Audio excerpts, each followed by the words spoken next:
Hello అండి. అందరికీ నమస్కారం. అడిసిమిల్లి గారు నమస్తే సార్. నమస్కారం అండి. సార్, ఓ సినిమాలో డైలాగ్ ఉంది. ఒకసారి ఓడిపోయి చూడు, ప్రపంచం నీకు పరిచయం అవుతుంది అని. కేసీఆర్ గారి సిచ్యువేషన్ అలా ఉందేమో అని నాకు అనిపిస్తుంది. ఆయన ప్రగతి భవన్లో 2 దఫాలు ముఖ్యమంత్రిగా చేశారు. నాకు తెలిసి ఎప్పుడూ జనాల్ని కలిసి ఉండరు. ఒకసారి జారిపడి ఆ యశోద హాస్పిటల్లో జాయిన్ అయ్యారో లేదో టక టక టక టక జనాల్ని కలుస్తున్నారు.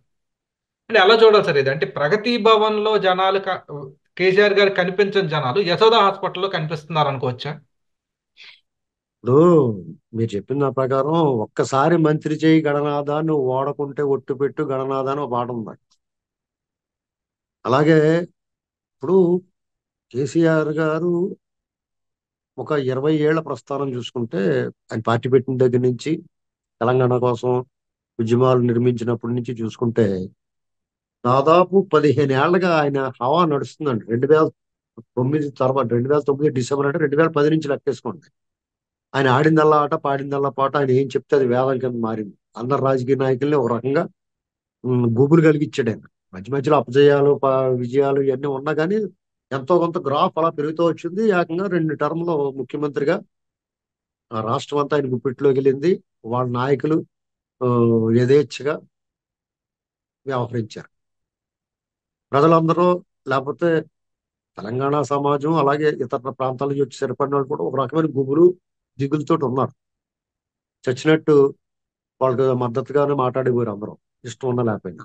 అలాంటిది ఒకసారిగా ఆ, ప్రజల్లో పెలుబుకిన వ్యతిరేకత, ఆగ్రహావేశాలు, దాంతో వాళ్ళ పార్టీ అధికారం కోల్పోయిన తర్వాత, అధికారం కోల్పోయినా కానీ వాళ్ళు మరీ భారీ ఘోరంగా ఏం కోల్పోయి 40 సీట్ల దాకా వచ్చినాయి కదా. అయితే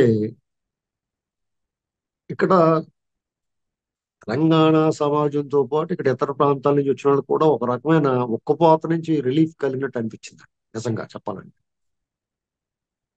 తర్వాత ఆయన హాస్పిటల్లో జాయిన్ అవ్వటం, ప్రమాదవశాత్తు కింద పడటం, హాస్పిటల్లో జాయిన్ అవ్వటం, రేవంత్ రెడ్డి గారు వెళ్ళి ఆయన్ని పరామర్శించడం దగ్గర మొదలైన తర్వాత అది యాక్చువల్ గా రేవంత్ రెడ్డి గారు డిప్లొమాటిక్ గా, మర్యాదపూర్వకంగా, సంస్కారవంతంగా ఒక రాష్ట్ర ముఖ్యమంత్రిగా, 10 ఏళ్ల పాటు ముఖ్యమంత్రిగా పనిచేసిన మాజీ ముఖ్యమంత్రిని అలాగే ఆయన్ని పరామర్శించడం చాలా అభినందించదగ్గ విషయం. అలాగే చంద్రబాబు నాయుడు గారు, ఇంకా ఇతర నాయకులు అందరూ కూడా సినిమాకి సంబంధించి వరుస పెట్టేశారు. తర్వాత చంద్రబాబు నాయుడు గారు వెళ్ళిన తర్వాత ఇంక వరుస పెట్టేశారు అందరూ. అయితే ఇది యాక్చువల్ గా ఆయన పుణ్యమే కారం చల్లినట్టే ఉంటుంది. నిజంగా ఓదార్పు ఏం కాదు ఇది. వీళ్ళు ఎవరో ఆయన పరామర్శించకుండా ఉంటేనే ఆయనకి మనశ్శాంతిగా ఉంటుంది నిజానికి, ఒరిజినల్ గా చెప్పుకుంటే. కానీ వీళ్ళందరూ వెళ్ళి ఎలా ఉంది, ఎలా పట్టు, ఇప్పుడు మామూలుగా ఈయనే కాదు ఏ రోగికైనా సరే ఒక చిన్న యాక్సిడెంటో లేకపోతే కాళ్ళు ఇరుగుతామో చెయ్యి ఇరుగుతామో హాస్పిటల్లో ఉన్నారనుకోండి, పరామర్శలకు వెళ్ళే వాళ్ళకి వచ్చినోడికల్లా క్యాసెట్ వేస్తూ ఉండాలి. నేను అలాగే వెళ్ళాను, ఆ బండి నుంచి పడిపోయాను, ఇలా చెయ్యి ఇరిగిపోయింది, ఇలా కాసుకున్నాను, ఇవన్నీ ఈ స్టోరీ చెప్పలేక తలపడి వచ్చింది వాళ్ళకి యాక్చువల్ గా. అవును. ఇది నిజమండి. ఇప్పుడు ఇప్పుడు నాకు ఆ మధ్యలో ఒకసారి చెయ్యి ఇరిగిపోయింది ఎప్పుడో 3 ఏళ్ల క్రితం, 4 ఏళ్ల క్రితం. ఇక ఎవరు పలకరించినా కానీ వాళ్ళకి స్టోరీ, రోజు అదే అరిగిపోయిన స్టోరీ. వాళ్ళ మొహం అడుగుతారు తెచ్చిపోతాడు. ఇప్పుడు వాళ్ళు ఏదో ఒకటి పలకరిస్తారు. పలకరించిన తర్వాత అదేండి ఎలా జరిగిందండి, అదేంటి అంటే మొదలెడతాం. ఆ కాడి నుంచి ఇలా పట్టుకున్నాను, అలా పడిపోయాం, చెయ్యి ఇరిగిపోయింది, డాక్టర్ దగ్గరికి వెళ్ళాం, వాడు ఇలాగ ఏదో కొట్టేసాడు, ఇవన్నీ మొత్తం ఆ స్టోరీ. నోరు అరిగిపోద్ది చెప్పలేక, అది కాదు గొంతుకంతా. సార్, మిమ్మల్ని ఎవరైనా కాస్త చూసుకుని నడవద్దా పెద్దోళ్ళు కదా అని కూడా అంటే ఆ, చూపించదేమో. తర్వాత మళ్ళీ అలా ఎందుకండి మీరు అది చేయకండి, అలా చేయవలసింది కదా, దాని మీద మళ్ళీ మన సూచనలు వస్తాయి, సవరణలు వస్తాయి, ఇవన్నీ ఉంటాయి. ఈయనకి కూడా అంతే. ఇప్పుడు చంద్రబాబు గారు ఓ మాట మనకి వినపడింది ఆయన మాట్లాడడంలో. ఆ, అదే టైల్స్ అయ్యి బాగా నున్నగా ఉంటాయి కదా, దాని మీద జారి పడ్డాము అన్నాడు ఆయన, అని చెప్పారు అక్కడ. అవును, టైల్స్ చాలా నున్నగా ఉంటాయి, నువ్వేమో వేరే వేరే ఆలోచనలు చేస్తా ఉంటావు, అందుకని జారి పడ్డావు అన్నట్టుగా ఆయన అన్నాడు అని అంటారు. అంటే ఆయన మామూలుగానే నువ్వు, దాని ఉద్దేశం ఏంటంటే నువ్వు వేరే ఆలోచనలో ఉంటావు, మనం రాజకీయ నాయకులు కదా, టైల్స్ అయి నున్నగా ఉంటే చూసుకుని నడవాలన్నట్టుగా చెప్పాడు ఆయన. దానికి రకరకాల వ్యాఖ్యానాలు వస్తున్నాయి. అంటే ఒక కథనం ఉంది దీంట్లో. ఆ కథనం ఏంటంటే కేసీఆర్ గారు వాళ్ళ సమావేశంలో నెక్స్ట్ ప్రణాళిక ఓడిపోయిన ఉక్రోషంలో, కోపంలో ఉన్నారు కదా, నెక్స్ట్ ఏం చేయాలనేటువంటి ఆలోచనలో ఎవరెవరైతే ఓటమికి కారకులు వాళ్ళు పని పట్టాలని ఆలోచన చేసినట్టు, ఆ ఆలోచన క్రమంలో ఆయన అందరూ చెప్పుకుంటున్నట్టుగా ఘర్షణలు గట్ట ఏం కాదండి, ఆయనే పంచి తగిలే పడిపోయాడు. ఇది జరిగింది.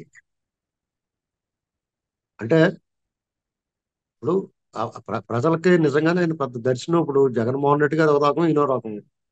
వీళ్ళు దర్శనం, ప్రజలకు దర్శనం దొరికేవారు కాదు. వాళ్ళ ఎమ్మెల్యేలకి దర్శనం లేదు. ఈటెల రాజేందర్ గారు అటువంటి అందుకునే కదా బయటకు వచ్చేసాడు. ఇదంతా వాళ్ళ ఎమ్మెల్యేలు కూడా ఆగ్రహావేశాలు ఉంటాయి, కోపం ఉంటుంది. ఇప్పుడు ఓడిపోయిన తర్వాత చెప్తారు. ఇప్పుడు అపజయం వచ్చినప్పుడే ఇలాంటి విమర్శలు వస్తాయండి. విజయం ఏం చేస్తుందంటే లోపాలను కప్పెట్టేస్తుంది విజయం. అపజయం ఏం చేస్తుందంటే అప్పటి వరకు ఉన్న లోపాలు అన్నిటిని గనుల్లో తవ్వి తీస్తారు కదా, బొగ్గును గట్ట ఈతలకి అలా తవ్వి తీసేస్తారు. ఇది అదే జరుగుతుంది.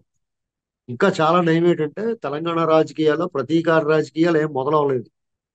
కొంతవరకు చాలా అభినందించదగ్గ వ్యవహారం, వాతావరణం కనపడుతుంది.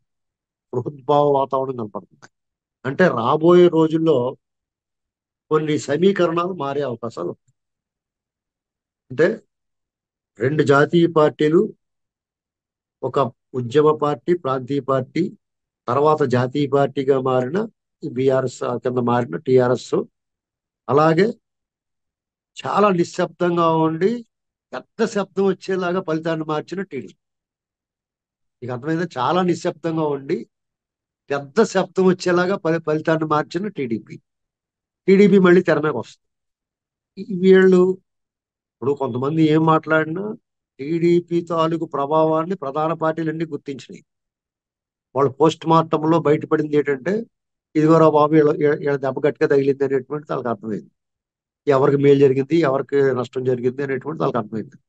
కాబట్టి రేపు పార్లమెంట్ ఎన్నికల నాటికి కొన్ని సమీకరణాలు మారుతాయి. అది ఎలాగన్నా మారచ్చు. బీజేపీ, టీడీపీ, జనసేన, బీఆర్ఎస్ ఒక సెక్షన్ కాంగ్రెస్కి వ్యతిరేకంగా అదొక లెక్క. లేదా బీజేపీకి వ్యతిరేక కేంద్రంలో అధికారంలో బీజేపీ ఉంది కాబట్టి బీజేపీకి వ్యతిరేకంగా కాంగ్రెస్, బీఆర్ఎస్, టీడీపీ ఒక లెక్క. ఇలాగా ఒక ఈక్వేషన్ మారచ్చు. రేపు ఏదైనా మారచ్చు. అంటే ఇంతలోనే ఒపీనియన్స్ మారతాయా అంటే పాలిటిక్స్ ఆర్ డైనమిక్, ఎప్పటికప్పుడు మారుతూ ఉంటాయి. ఒపీనియన్స్ మార్చుకోనోడు పొలిటీషియన్ కాదని చెప్పేసి కన్యాశుల్కంలో గిరీశం ఎప్పుడో చెప్పాడు. పొలిటీషియన్ అంటేనే ఒపీనియన్స్ మారుతూ ఉంటాయి, ఎప్పటికప్పుడు మారుతూ ఉంటాయి. ప్రజల్లో కూడా ఇవాళ ఉన్న ఆగ్రహం రేపు ఉండకపోవచ్చు, ఇవాళ ఉన్న ప్రేమ రేపు ఉండకపోవచ్చు. అదే చూపించింది. అదే ఎన్నికల ఫలితాల రూపంలో బయటపడతా ఉంటాయి. ఇది కాబట్టి రేపు పార్లమెంట్ ఎన్నికల నాటికి చాలా స్వల్ప వ్యవధిలోనే ఈక్వేషన్స్, సమీకరణాలు చాలా తారుమారయ్యే అవకాశం ఉంది. ఇది గమనించాలి. అందుకనే ప్రతీకార రాజకీయాలు పార్లమెంట్ ఎన్నికల లోపల ఎప్పుడు ఇక్కడ తెలంగాణలో జరగవు. పార్లమెంట్ ఎన్నికల తర్వాత రకరకాల రాజకీయాల మార్పులు, దాడులు, ఎదురు దాడులు, ప్రతి దాడులు, ఇలాంటి రకరకాలు చాలా చోటు చేసుకుంటాయి. ఏమన్నా కేసీఆర్ గారు వారి పొలిటికల్ హిస్టరీ, పొలిటికల్ జర్నీ, ఆయన అధికారము, అధికారాంతము, ఓటమి, ఇవన్నీ ఇది కూడా మనం వర్త వర్తమాన రాజకీయ నాయకులు, యువ నాయకులు, సమకాలీన రాజకీయ నాయకులు దాన్ని చాలా జాగ్రత్తగా అర్థం చేసుకుని దానికి అనుగుణంగా ఎలా ఉండాలి, ఎలా ఉండకూడదు, ఎలాంటి నిర్ణయాలు ప్రజలు ఆమోదిస్తారో, ఎలాంటి నిర్ణయాలు ప్రజలు వ్యతిరేకిస్తారో అనేటువంటిది ఒక పాఠం ఇది.